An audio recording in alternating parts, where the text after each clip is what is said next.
American Beauty isn't just a film about a man in crisis. It's a deep exploration of psychological themes that affect all of us, from the dangers of repression to the search for meaning in life.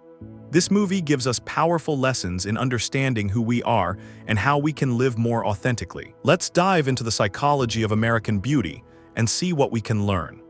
Lesson 1: The Illusion of Happiness.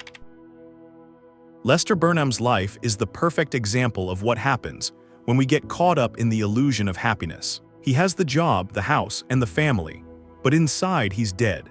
In psychological terms, Lester is living in bad faith, a concept developed by existentialist Jean-Paul Sartre. Bad faith occurs when we deceive ourselves into thinking that the roles society gives us, being a successful employee, a good father, a happy husband, will bring us fulfillment. But deep down, we know something's missing. Lester's journey begins the moment he questions this illusion. Research shows that many people, like Lester, live according to others' standards. We get trapped in what's called the hedonic treadmill. The idea that more money, more success, more stuff will make us happier. But the truth, it's fleeting. The more we get, the more we want, and the happiness doesn't last. Lesson 2: The Power of Authenticity. Lester does something radical. He stops pretending. He quits his job, spends money frivolously, and does things that make him feel alive. This is the moment he starts to move towards self-actualization. As described by psychologist Abraham Maslow, in Maslow's hierarchy of needs, self-actualization is the highest stage, a place where we live authentically and do things because they truly fulfill us, not because we're expected to do them. When Lester stops living for others and starts pursuing what he truly desires, he climbs Maslow's pyramid towards self-fulfillment. His happiness doesn't come from social status or possessions anymore. It comes from the freedom to choose his own path and find his true identity. Lesson 3: Repression and its Consequences. Not everyone can break free like Lester. As example, take Colonel Fitz. He's a man defined by rigid control and aggression, but deep down, he's repressing a crucial part of his identity and his sexuality.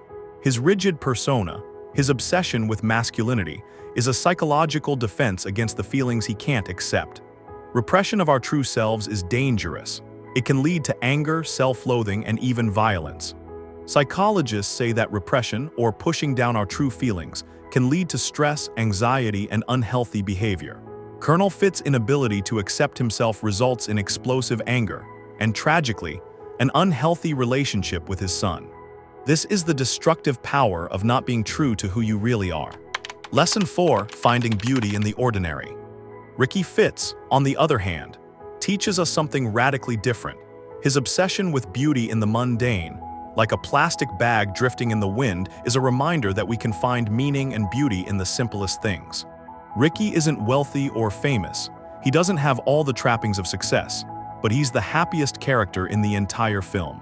What Ricky practices is mindfulness, the ability to be fully present and aware of the beauty around us. Psychology shows that mindfulness is linked to greater emotional well-being.